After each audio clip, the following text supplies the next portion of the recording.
Alors encore une petite vidéo qui va te parler des lacunes accumulées en mathématiques au fur et à mesure des années primaires, collège et lycée. Donc c'est un sujet dont tu me vois beaucoup parler en ce moment. J'ai fait une vidéo, je te mets le lien au-dessus de ma tête, où j'ai parlé de ça dernièrement en te montrant les ramifications entre les difficultés que tu peux rencontrer au collège, voire en primaire, et les répercussions que ça peut avoir quand tu es au lycée et que tu fais des maths en seconde, en première et en terminale. Donc c'est vraiment un sujet qui me tient beaucoup à cœur et je vais en parler de plus en plus. Pourquoi? Parce qu'en fait, très souvent, quand on fait appel à moi pour résoudre des problématiques de lacunes et de blocages en mathématiques chez des élèves, qu'est-ce qu'il faut que je trouve? Il faut que je trouve des solutions.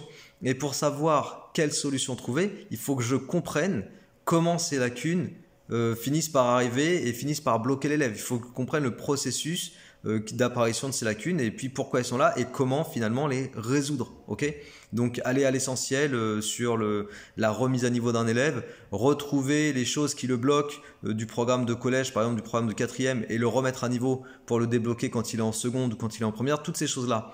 Eh bien, toutes ces choses-là, je te les explique aussi parce que je sais que beaucoup d'élèves ont des lacunes plus ou moins importantes. Toujours dans la vidéo que je t'ai évoquée là il y a quelques secondes, j'avais fait un parallèle en te disant que les savoirs mathématiques, c'est comme une maison. Ok, tu construis une maison au fur et à mesure des années. Donc en primaire, tu fais les fondations. En collège, tu construis le mur d'enceinte. Et au lycée, tu poses la toiture. Et si tu fais apparaître à un moment donné une faille quelque part dans ta maison, si tu fais apparaître une faille, mettons dans les fondations en primaire, nécessairement ça va se répercuter au collège, ça va se répercuter au lycée. À un moment donné, ta faille, ça devient une fissure. À un moment donné, ta fissure, ça fait s'écrouler tout le mur, ça fait s'écrouler la toiture, etc. C'est vraiment important à saisir. Concrètement, je te donne un exemple. Ce matin, j'étais avec une élève qui me dit qu'elle n'a pas fait de Thalès en troisième parce qu'il y avait le confinement. Donc le confinement, effectivement, il peut expliquer beaucoup de choses, etc. On peut comprendre. Mais là, tu as une élève qui me dit, elle est en seconde, elle me dit qu'elle n'a pas fait Thalès. Sauf que en seconde, tu as de la géométrie plane. Qu'est-ce qu'on fait en géométrie plane? Notamment, on peut être amené à réutiliser Thalès. Parce que Thalès, c'est un théorème très utilisé et très utilisable dans toutes les situations de géométrie plane, soit pour calculer des rapports de longueur, soit pour démontrer du parallélisme. Donc Thalès, c'est vraiment un outil. Tu vois, je t'ai fait aussi une autre vidéo, je te mets aussi le lien au-dessus de ma tête où je te parle de la différence entre les outils et les thèmes en mathématiques. Thalès est un outil, ok? Et c'est un outil que tu vas être amené à utiliser plein de fois dans plein de situations. Si tu n'as pas cet outil en poche, qu'est-ce que tu veux faire? Si tu as besoin de démonter, je prends souvent l'exemple de démonter un moteur, mais je pourrais en prendre d'autres. Si tu as besoin de démonter un moteur et que tu sais pas ce qu'est une clé à pipe et que tu as besoin ni une clé à œillet ni une clé plate et que tu as besoin à un moment donné d'enlever un écrou, tu fais quoi? Tu prends un marteau? Si tu n'as pas l'outil, tu fais pas quoi. Et c'est ça le problème, c'est que si tu as les lacunes et qu'il te manque des outils, au moment de devoir les utiliser, tu vas tout simplement dire j'ai aucune idée de ce qu'il faut faire parce que j'ai pas l'outil, c'est tout. Et ça, en fait, il faut résoudre ce problème. Donc je te dis, la vidéo, elle est là pour te mettre le doigt sur un problème, mais pas que mettre le doigt. Elle est là aussi pour donner des solutions parce que j'aime bien essayer de donner des solutions. Solutions possibles. Solution possible, tu as ce genre de bouquin. Alors ça, c'est quoi? C'est un bouquin cycle 4, ok?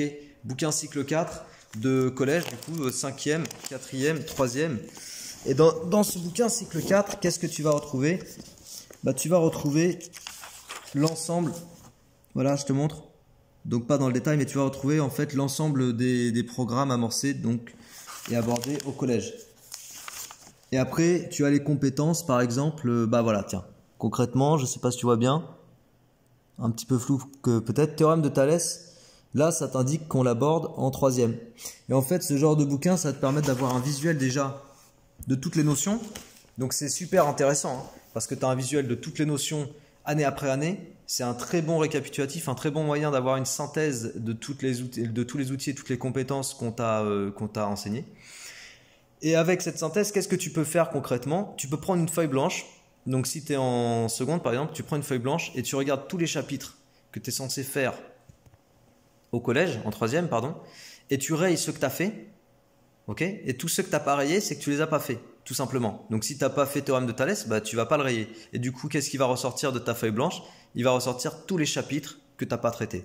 Et une fois que tu sais quel chapitre tu n'as pas traité, tu fais quoi? Tu les refais.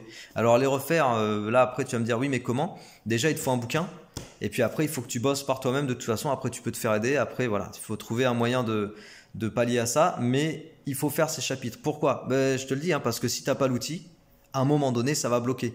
Les mathématiques, c'est un savoir qui se fait dans la continuité. Il n'y a pas de rupture. Tout ce que tu fais à un instant T, tu vas le réutiliser à un moment donné. C'est sûr, c'est certain, ça manque jamais. Et je vais te mettre, j'ai pas encore fait la vidéo, je te mettrai le lien au-dessus de ma tête dès qu'elle sera faite, mais je vais montrer juste un exercice de niveau terminal que j'ai vu passer devant moi récemment. Un exercice de niveau terminal de géométrie dans l'espace dans lequel on réutilise essentiellement des vecteurs, du Thalès. Ok, vecteur, c'est seconde, Thalès, c'est collège. Okay, et pourtant, je te parle d'un exercice de géométrie dans l'espace de lycée, un exercice de géométrie démonstrative. Je mettrai l'énoncé et je le présenterai, et après, libre aux élèves de le faire ou de ne pas le faire, mais c'est juste pour illustrer que les outils, à un moment donné, tu en as besoin. Si tu les as pas, ils vont te faire blocage, et puis voilà. C'est ça qu'on appelle des grosses lacunes qui s'accumulent et qui font qu'à un moment donné, tu n'es plus avec des petites lacunes ou des petites fissures, tu es en échec. Un échec qui ne permet pas de se relever. Parce que l'échec, après, c'est bien de faire face à des échecs et de se relever. Mais si tu ne peux pas te relever, c'est compliqué. Voilà, donc c'était une vidéo pour parler un peu des lacunes liées au confinement, pour dire qu'il faut faire attention et qu'il faut essayer de réévaluer les lacunes qui ont pu s'accumuler pendant le confinement avec des chapitres qui n'ont pas été traités, parce qu'il y en a plein. Que tu fasses le listing de ces chapitres et que tu te remettes à niveau. Et je t'ai donné une piste concrète. Tu vois, si tu es en seconde cette année, tu peux reprendre un bouquin comme ça. Ça coûte 10 balles, ça coûte 15 balles. C'est pas un gros investissement. Et au moins, tu as un support, papier, quoi. Et tu peux travailler tranquillement à ton rythme. Si tu es en première, tu fais pareil avec un bouquin de seconde. Si tu es en seconde, en terminale, bah, tu fais pareil avec un bouquin de première. Il y en a plein des bouquins. Avec les nouveaux programmes, ils coûteront peut-être un peu plus que 10 balles.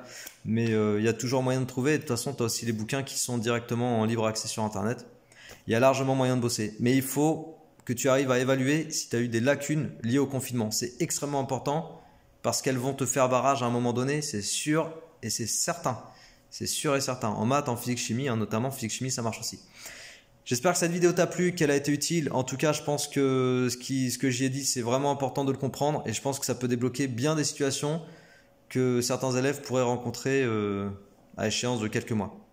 C'est tout les amis, à très bientôt. Ciao.